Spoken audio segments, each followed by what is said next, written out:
উনি আল জাজিরার ইন্টারভিউতে পরিষ্কার করেছেন যে নারীদেরকে কোনো ধরনের সরকারি দায়িত্বে বা বড় দায়িত্বে ওনারা দেখতেই চান না, মানে সরকারি কোনো পজিশনে আসতেই পারবে না। প্রধানমন্ত্রী তো অনেক পরের কথা। ধানের শীষে সরকার আসবে আমরা বিশ্বাস করি, সেই সরকারের প্রধানমন্ত্রী হবেন জনাব তারেক রহমান ইনশাআল্লাহ।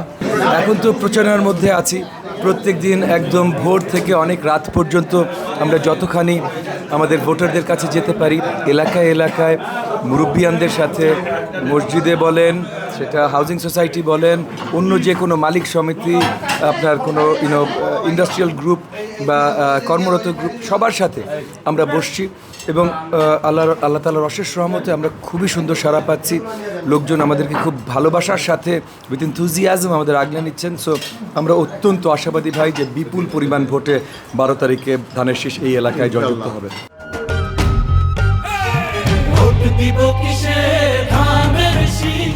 ধানের শীষের এত বড় জোয়ার কারণ ধানের শীষ দেশব্যাপী পরিষ্কার করেছে তারা জনগণের জন্য কি করবে, দেশের জন্য কি করবে। এটা ফ্যামিলি কার্ড বলেন, বেকার ভাতা বলেন, ফার্মার্স কার্ড বলেন, স্বাস্থ্য ব্যবস্থা, শিক্ষা ব্যবস্থার বিপুল পরিমাণে চেঞ্জ মানে ইমপ্রুভমেন্ট বলেন, এসব কিছু আমরা পরিষ্কার করেছি। সো দেশবাসী জানে এবং একই সাথে আর একটু পরিষ্কার করি যে এখন একমাত্র উদারপন্থী গণতান্ত্রিক ফোর্স আছে আমাদের ধানের শীষ। উল্টো দিকে যে দাঁড়িপাল্লা এবং দাঁড়িপাল্লার জোট আছে সেটা হলো উগ্রপন্থী এক্সট্রিম ডানপন্থী জোট।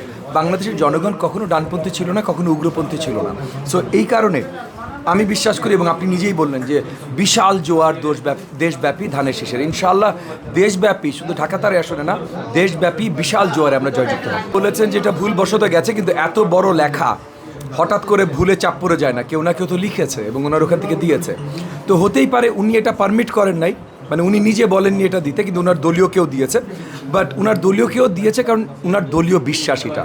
এবং উনি আল জাজিরার ইন্টারভিউতে পরিষ্কার করেছেন যে নারীদেরকে কোনো ধরনের সরকারি দায়িত্বে বা বড় দায়িত্বে ওনারা দেখতেই চান না, মানে সরকারি কোনো পজিশনে আসতেই পারবে না। প্রধানমন্ত্রী তো অনেক পরের কথা, যদিও বেগম খালেদা জিয়ার নেতৃত্বে তারা নিজেরাই ছিলেন।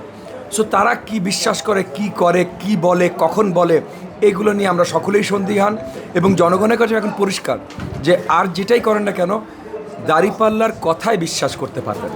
সো এগেন জোয়ার ধানের শীষের স্বতঃস্ফূর্ত, ইনশাআল্লাহ স্বতঃস্ফূর্তভাবে দেশের জনগণ ভোট কেন্দ্রে যাবেন, ভোট প্রদান করবেন এবং ধানের শীষে সরকার আসবে আমরা বিশ্বাস করি, সেই সরকারের প্রধানমন্ত্রী হবেন জনাব তারেক রহমান ইনশাআল্লাহ।